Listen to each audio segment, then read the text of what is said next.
और जब हम भारत के भूगोल में भारत के मैप को ध्यान से देखते हैं, क्योंकि हम नेट जेआरएफ की तैयारी कर रहे हैं, तो उम्मीद करते हैं कि चीजें पहले से ही बहुत क्लियर हैं, तो इसके कुछ क्षेत्रों पर हम विशेष रूप से फोकस करने वाले हैं। तो नाम देखना, ये है लद्दाख।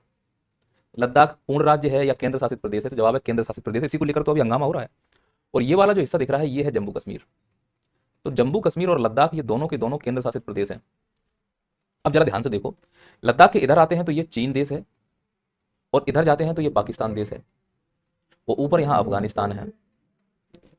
अब मेरे इस मैप को देख के बताओ, ये जो अफगानिस्तान है इसकी सीमा सिर्फ किससे स्पर्श हो रही है? लद्दाख से। क्या अफगानिस्तान जम्मू कश्मीर को स्पर्श कर रहा है? नहीं। क्या पाकिस्तान जम्मू कश्मीर को स्पर्श कर रहा है? कर रहा है।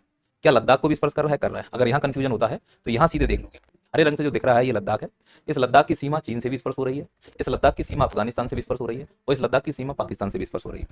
तो भारत का ऐसा कौन सा केंद्र शासित प्रदेश है जिसकी सीमा 3 देशों से स्पर्श होती है? तो जवाब है लद्दाख। चीन से भी स्पर्श करता है, अफगानिस्तान से भी स्पर्श करता है, पाकिस्तान से भी स्पर्श करता है, और यह केंद्र शासित प्रदेश है।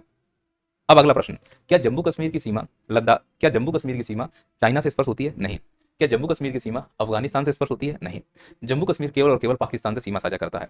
तो कौन सा ऐसा केंद्र शासित प्रदेश है जो पाकिस्तान के साथ अपनी सीमा साझा करता है? जम्मू कश्मीर और लद्दाख, दो। पर जम्मू कश्मीर सिर्फ पाकिस्तान से सीमा साझा करता है, जबकि लद्दाख पाकिस्तान के अलावा अफगानिस्तान और चीन से भी सीमा साझा करता है। ये रिकॉल करना शुरू करो, यकीन मानो नेट जेआरएफ में ये प्रश्न तुम्हारे लिए बहुत हेल्पफुल होगा, पूरे भारत के कॉन्सेप्ट को समझने में बड़ा हेल्प मिलेगा। तो हमने इसको कच्चा काम करना शुरू किया यहाँ पर। तो ये समझ में आया कि जो ये वाला राज्य हमने यहाँ पर बनाया है, ये है हमारा जम्मू कश्मीर वाला हिस्सा, और जो ऊपर हमने ये वाला बनाया हुआ है, ये वाला जो हम लोगों ने यहाँ पर बनाया हुआ, ये हमारा लद्दाख। तो दोनों के दोनों केंद्र शासित प्रदेश हैं। अब 2 डब्बे यहाँ पर खाली रह गए हैं। तो ये वाला जो डब्बा है ऊपर वाला, इसको हम कहते हैं हिमाचल प्रदेश, और ये वाला जो डब्बा है इसको हम कहते हैं उत्तराखंड। अब जरा ध्यान से देखो इस मैप में, जैसे ही उत्तराखंड को हम ऊपर ले जाते हैं तो उत्तराखंड चीन से स्पर्श हो रहा है। हाँ, ये पूरा का पूरा चीन है। और बगल में जो ये दिख रहा है ना यहाँ पे, ये वाला हिस्सा, ये है नेपाल देश। जरा मैप देखकर बताओ, क्या उत्तराखंड की सीमा चीन से स्पर्श होती है? हो रही है। क्या उत्तराखंड की सीमा नेपाल से स्पर्श हो रही है? हो रही है। तो इसका मतलब उत्तराखंड चीन के साथ साथ नेपाल से सीमा साझा करता है।